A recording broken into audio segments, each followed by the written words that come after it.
Do your team members know and trust their strengths, or are they trying to prove themselves? Stay tuned to find out why the freedom to be yourself is actually a strategic advantage. Hi, Shannon Waller here, and welcome to Team Success. I had a conversation with a fabulous leader the other day that really inspired me, and I wanted to share this idea with you. One of the things that she said was that for her leaders, a lot of them are trying to prove themselves. And I was like, aha, that is actually an issue.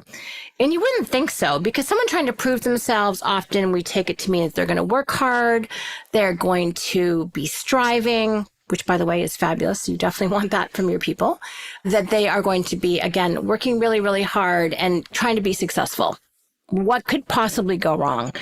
Well, as it turns out, quite a lot. There's something that happens when people are trying to prove themselves. And the problem is their vantage point. They are looking at themselves. They are evaluating their own behavior. Now, I'm a huge fan of self-awareness. And if you've been listening to this podcast, you would know that to be true. However, to be, I think, really, really successful, you have to know yourself, be confident in your contributions, honest about what your gifts are and what they're not.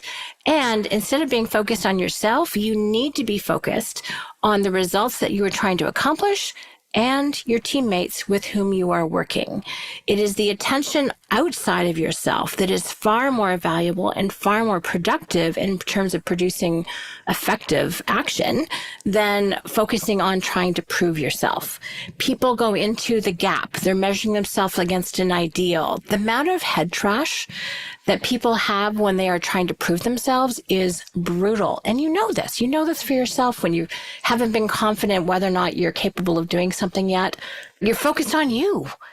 But you also know that when you're confident and clear, or at least even if you haven't done this particular task before or project or attempted this result, you know what you can count on yourself for. That means you know who you are. That is the value of the self-awareness. Again, you know your strengths, you know your non-strengths. So as soon as she said this to me, I'm like, aha, I know exactly what I want to focus on. And that is with people getting really clear and, I'm going to say, confident on what their strengths are and also what they're not. And as I was thinking about talking to you about this today, one of the terms that came to mind to me was freedom. And I'm someone who, through upbringing and through my Kolbe profile and through my print profile, I'm a pretty transparent person. What you see is what you get. A bunch of different things validate that. And I remember even when I was 24 years old and I was applying for this job and there was an administrative role available. This was way before Kolbe, way before anything. I just had my upbringing and my own sense of myself. And they said, oh, would you like to apply for this administrative role? What I said to them was, no, you don't want me for this role. And they were like, excuse me? They'd never had a 24-year-old talk to them like this. And this is a very competitive job market. This is back late 80s. And they were kind of like a little bit nonplussed. And they said, well, we also have this other role. I'm like, oh, that would be a much better fit. Yes, I would really like that one. And I can't believe how cocky I was back then. I'm like, seriously, what was I thinking? I should have just taken anything that was offered to me. Anyway, I didn't. Me being me. And it turned out brilliantly, by the way. I was much more successful in that other role. Lord only knows what would have happened with the first one. And that was a stepping stone for me to meet Babs and Dan and join Strategic Coach, and the rest is history. So that freedom to be yourself, and I really do consider it to be a strategic advantage, to know what you're great at and what you're not great at. It keeps you from trying to prove yourself. It keeps you from being self-focused. It keeps you from being in the gap, to be perfectly honest. And again, I work with people even at very high levels who are trying to prove themselves. These are managers who had reached one level. They were desperate to get to the next level. And it was really tough to work with them because they were focused on themselves. What I really wanted, I wanted to be working with someone who was focused, working with me to focus on the end result of what we were trying to accomplish. I just didn't have the time, the mental energy to try and baby this person's ego, to be perfectly honest, to say, oh, no, you're doing great, blah, blah, blah. It's like, no, this is the project that we need to produce together. What's your contribution going to be? How can we pull in other people? What are we missing? What do we already have? What are some creative ideas? But no, that was not the angle that this other person was coming at it from. It was really, really frustrating. And it feels like a very narrow path. It feels like a small game to play. It doesn't feel like it's expansive. It feels scarcity minded rather than abundant, if you look at it from that perspective. So I'm just kind of intrigued with this thought and with this way of approaching things, because I think it's really important that people get grounded in what their capabilities are. And there are a couple ways to do this. I just had a blast recording the latest book with Dan called Growing Great Leadership, which is all about helping people expand their capabilities through the 4 C's. So you might be familiar with the 4 C's growth formula. If not, I will refresh your thinking. But it's really getting clear on your commitment to what it is that you want to accomplish, then being willing to go through the courage phase. And one of the insights from this latest book that came out is your commitment is actually to be willing to experience courage. That's the commitment. Not even to the goal that you want. It's actually to be willing to experience the courage. Because guess what? Courage feels crappy. It does not feel good. It feels the opposite to confidence. But that's how we grow, if you think about it. And that's why the 4 C's growth formula. But it's also a leadership formula. And that's the take for this book, is that when you yourself are always demonstrating your commitment, being willing to go through the courage to develop the capabilities, that's the 3rd C. And that gives you that new higher level of confidence.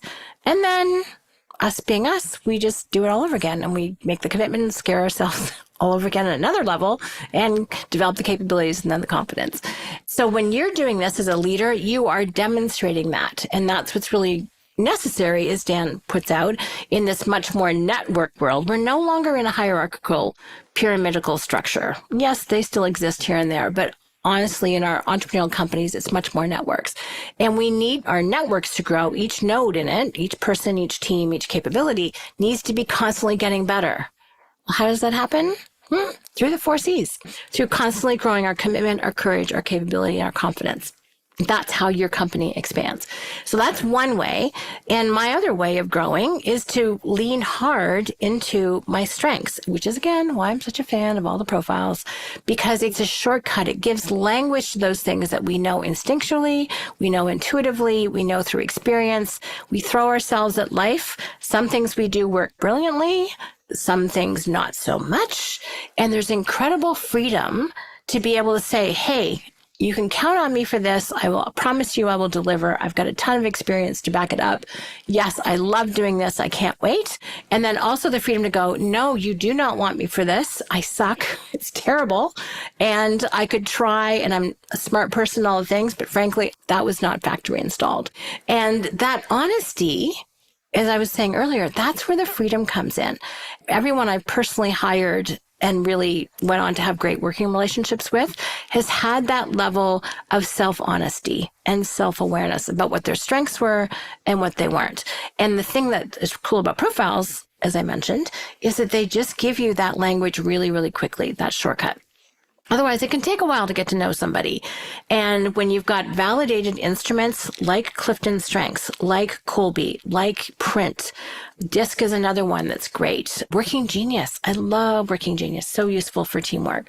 And you know what you can count on people for. It might be a new project. And frankly, as entrepreneurs building entrepreneurial companies, we don't know what we're going to be doing next. We're making it up as we go along. So when you don't know, when you haven't laid out that process 5 or 10 years ahead and you're figuring it out as you go, what do you have to rely on?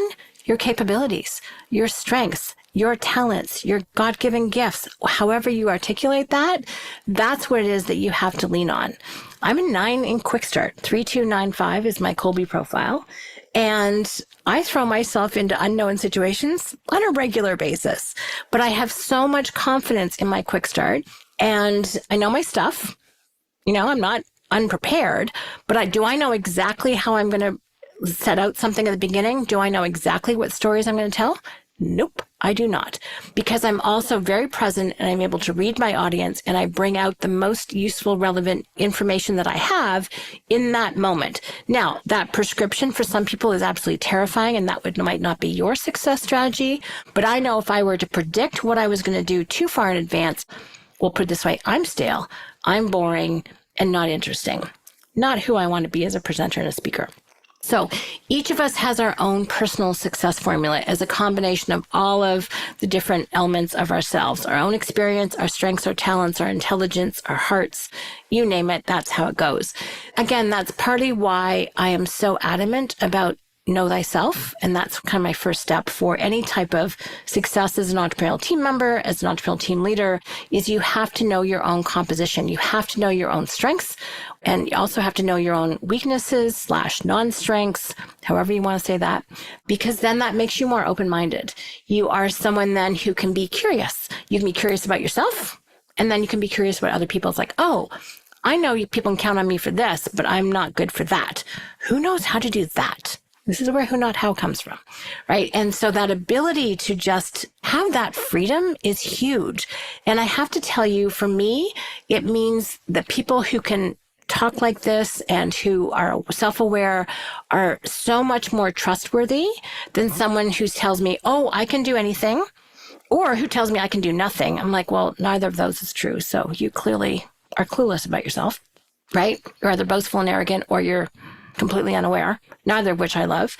So I look for that. Trustworthiness for me is about openness. It's about transparency. It's about, again, self-awareness. And it means someone's actually been paying attention. One of the things that Strategic Coach is all about is your mindset and thinking about your thinking. If someone has just gone through life and never thought about their experience, never thought about their thinking, probably not going to be a right fit to work on any team that I'm a part of.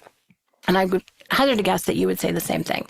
So I want you personally to experience that freedom to be yourself. I think it's an incredible strategic advantage. I think it gets you onto teams that are much better. I think they are much more successful. I think they're much more productive than a team where everyone's trying to prove themselves, where people are not clued into what their capabilities and strengths and talents are, and also who are not willing to grow and make those commitments. If you think about perfectionists don't take risks and don't try new things unless they're guaranteed success. Not really sure that's part of a formula for entrepreneurial success. We are willing to test, experiment / fail. We're like, oh, well, that didn't work. Maybe this will work instead. So you want someone who doesn't have a perfectionist mindset, but instead who has a growth mindset. And that growth mindset says, oh, okay, I'm willing to test it out. I am willing to put myself out there and see what happens and learn from the experience. So that gives you so much more freedom. It means you're much more present, much more paying attention to the resources around you rather than having your attention just focused on yourself. So I kind of am putting a message out here for you as a leader. Please, please, please encourage your team to know their own strengths. That means you will know what to count on them for. They will know what to count on themselves for and what to count on you for. And I think that is a huge facet for entrepreneurial teamwork. So really that freedom to be yourself. And this is Kathy Kolbe's definition of success. Success is the freedom to be yourself. And to my mind, it is a massive strategic advantage. I am all about maximizer strategies. And that's why for me, this is an incredible strategic advantage. I want to work with people.